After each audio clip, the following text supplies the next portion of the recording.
It's Moss 808, brought to you by the Esoteric Astrology, mapping out the astrological alignment so you're aware of the all encompassing universal energies that you're following on your moral compass.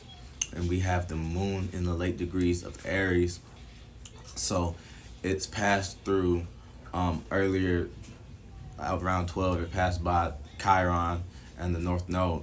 So emotionally, expressing a new way to be seen or a vision about a wound or something hindering you, that you can take that step back and reflect on that energy before you participate, because it's cardinal, so it's all about action more than thinking. So this allows you to emotionally think, because Aries doesn't hold on to water, and it's you know other energy form is air, so it's gonna go from passionate to thinking. How can we make this more logical to where we can still add this color to our vision?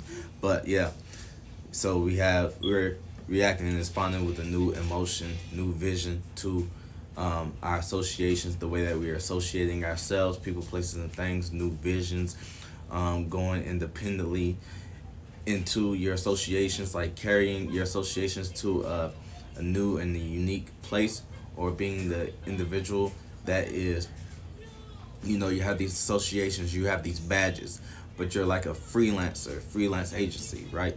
So that in mind with Mercury as well, so communicating via logic and thinking and expressing transformation and power control issues involving that new emotion and your associates, and not on the intimate level, but the vision to where everyone can have their piece and they can go out and be independent thinkers, because that's Aries encourages you to step up. It puts the ball in your court.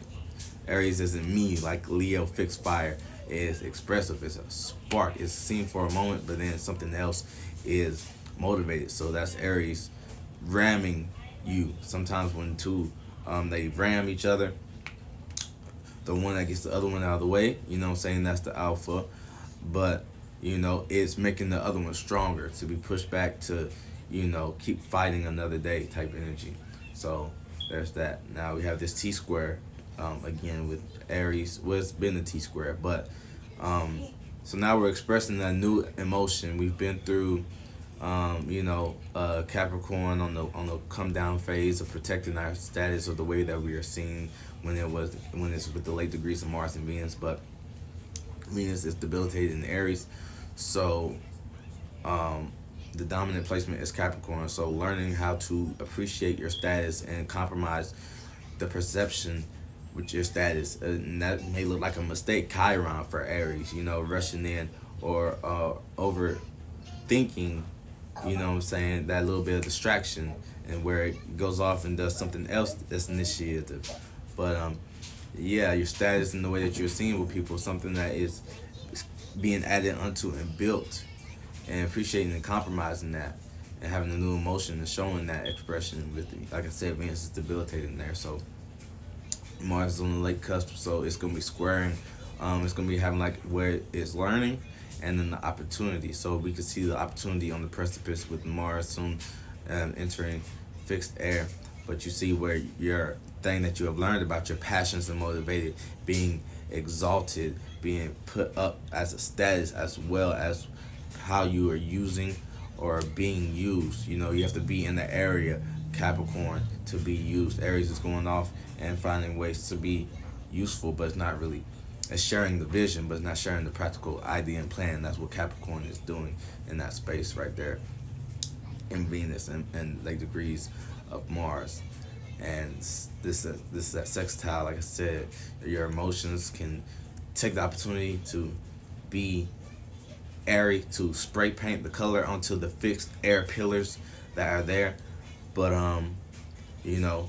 we also have, it's mainly fire and air, so we gotta be grounded as well. Oh yes, this is rubbing shoulders with Taurus, Jupiter, and Uranus.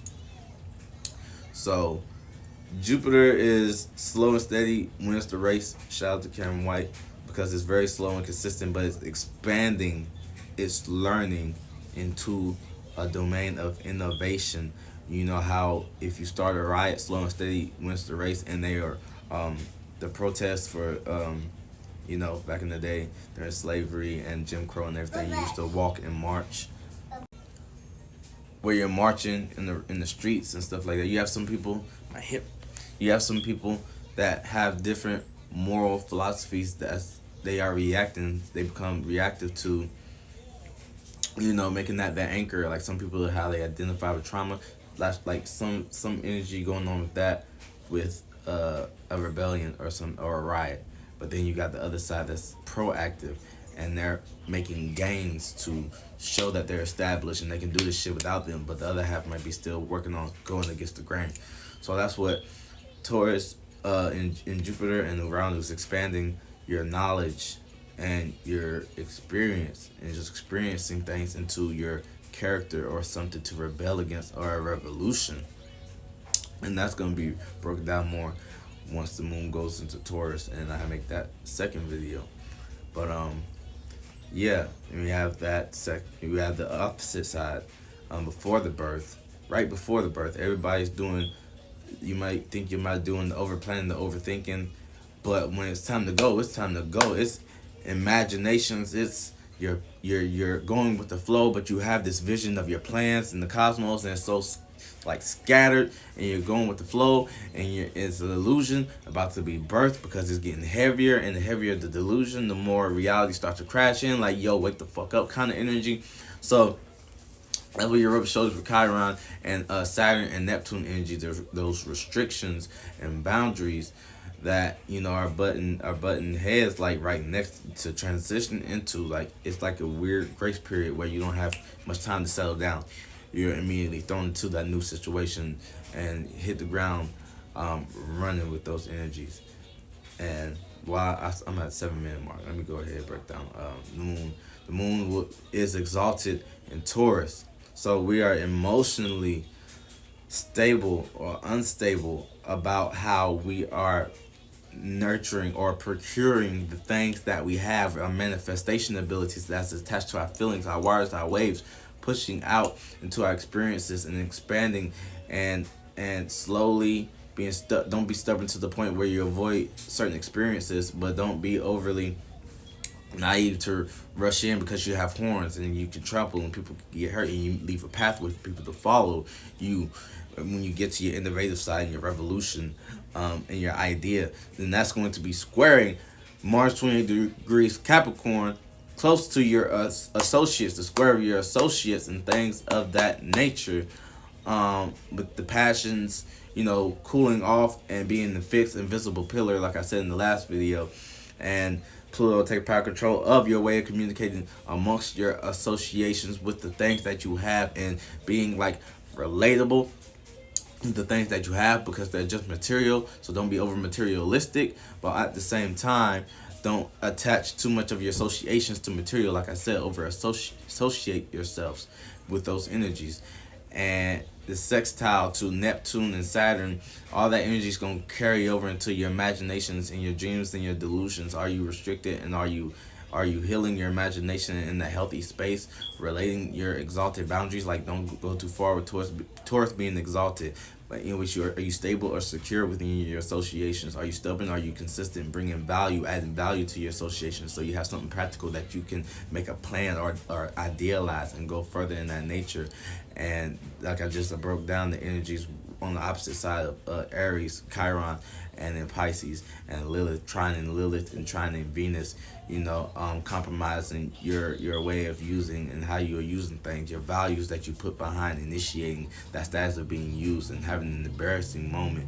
But are you identifying with that embarrassing moment? Because the moon's still reacting, responding to the sun, so don't over associate yourself with that Lilith and Virgo and know too much into the detail. But remember, the things that you have move certain things around, and there's dust on the ground. But you look at the bigger picture, utilizing that in conjunction with that Sagittarius too. A lot of times, if there's not planning in conjunction, put yourself in that misunderstanding and see yourself from that perspective and fill that void. Be that planet, be that space. And that's breakdown for the moon in Aries and moon in Taurus and sun in Aquarius conjunction. Thank y'all for y'all time. Peace.